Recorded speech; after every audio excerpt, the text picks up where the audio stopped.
အားလုံးကိုမင်္ဂလာပါလို့ရှိဥစွာနှုတ်ခွန်းဆက်တတ်ပါတယ်ဒီနေ့လည်းချာရခရဲ့ပြောတော်တဲ့အချက်၃ချက်ရှိတယ်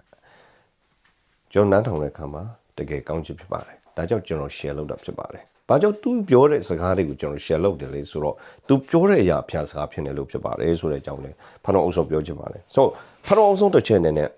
ယုံကြည်သူအရောက်စီနေကျန်းစာဖတ်အောင် next time ကျန်းစာဖတ်အောင်ဒုတိယချက်နဲ့ဘာပြောလဲဆိုကျန်းစာတီကိုပြောတဲ့အတိုင်းတည့်တည့်ရှိရမယ်။ကျန်းစာပြောတဲ့အတိုင်းတည့်တည့်ရှိရမယ်။ဒါအရေးကြီးဆုံးပဲ။နောက်တစ်တစ်ခုအနေနဲ့တော့ကျန်းစာမှာပြောတဲ့အတိုင်းပဲတူပါကိုပြောရမယ်။ Hallelujah ။တော့ဘာလို့အောင်ဆုံးဒီချက်ကပါလဲ။နေ့တိုင်းကျန်းစာဖတ်ရမယ်။ကျန်းစာတင်းကိုပြောတဲ့အတိုင်းတည့်တည့်ရှိရမယ်။နော်ကျန်းစာမှာရှိတဲ့အတိုင်းတူပါကိုပြောရမယ်။ Hallelujah ။အခါလေးမှာကျွန်တော်ကျန်းစာဖတ်တဲ့အရာကဖယားစကားငါကိုဘာပြောမလဲဆိုတဲ့နှလုံးသားနဲ့ကျွန်တော်ဖတ်ရမယ်။တခါလေမှာကျန်းစာဖတ်တာဒူဒူဘာကို fight ဖို့ဒါကကျန်းစာဖတ်တဲ့အရာကဒူဒူဘာတဲ့ငါတာ၍နော်ဒီကျန်းစာကိုရဖို့ရတော့နော်ဒူဒူဘာရှင်းမှာဝါကြွဖို့ရတယ် no အဲ့ဒါဆိုရင်တင်ရထားတဲ့ကျန်းစာကိုစာတာတော့ကြောက်မှာမဟုတ်ဘူးဒီကောအဲ့လိုမျိုးစိတ်နဲ့ကျွန်တော်ဖတ်လို့မရအောင်ကျန်းစာဒီလူကိုတိုက်ဖို့မဟုတ်ပဲနဲ့ကျန်းစာဒီစာရမဏကိုတိုက်ဖို့ဖြစ်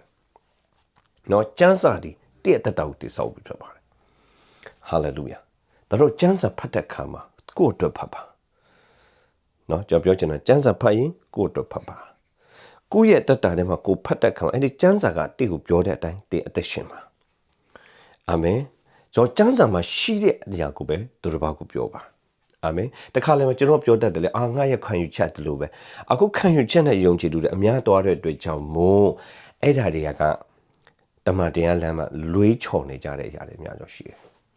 နော်တခါတလေမှာကျွန်တော်တို့ကလောကရဲ့ human right ပုံမှာ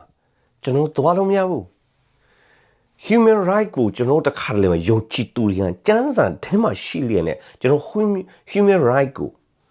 နော်လူအခွင့်အရေးပုံမှာကျွန်တော်ယုံကြည်သူတွေရက်တည်နေကြတယ်လူအခွင့်အရေးအပေါ်မှာကျွန်တော်စကားပြောနေတဲ့ယုံကြည်သူတွေအများကြီးရှိတယ် no ယုံကြည်သူကဖျားစကားဘာရှိလဲဖျားစကားဘာပြောတယ်လဲဒါကတော့ယုံကြည်သူအတွက်အရန်ကိုအရေးကြီးတာဖြစ်ပါတယ်နော်တခါလေမှာကျွန်တော်တို့ယုံကြည်သူဖြစ်လျက်နဲ့ဟိုပါလေလင်တူဆက်ဆံတာမျိုးတွေကိုကျွန်တော်တို့ဟာတချို့တွေဘာပြောလဲဒါလည်းကျွန်တော်တို့နားလေပေးရမယ်လို့နော်ယုံကြည်သူတွေကိုယ့်ရဲ့ခံယူချက်ကိုယ့်ရဲ့အမြင်နဲ့ human right ပုံမှာနော်ကျွန်တော်တို့တွေးပြီးတော့နော်အဲ့ဒီရအပေါ်မှာကျွန်တော်ရက်တီဖို့ကျွန်တော်တို့ယုံကြည်သူတော်များများလှုပ်ဆောင်ကြတာဖြစ်တယ်နော်မရယုံကြည်သူဒီကျမ်းစာမှာပြောတယ်ကျမ်းစာမှာမင်းမယောက်ျားပဲဖျားဖန်ဆင်လာတယ်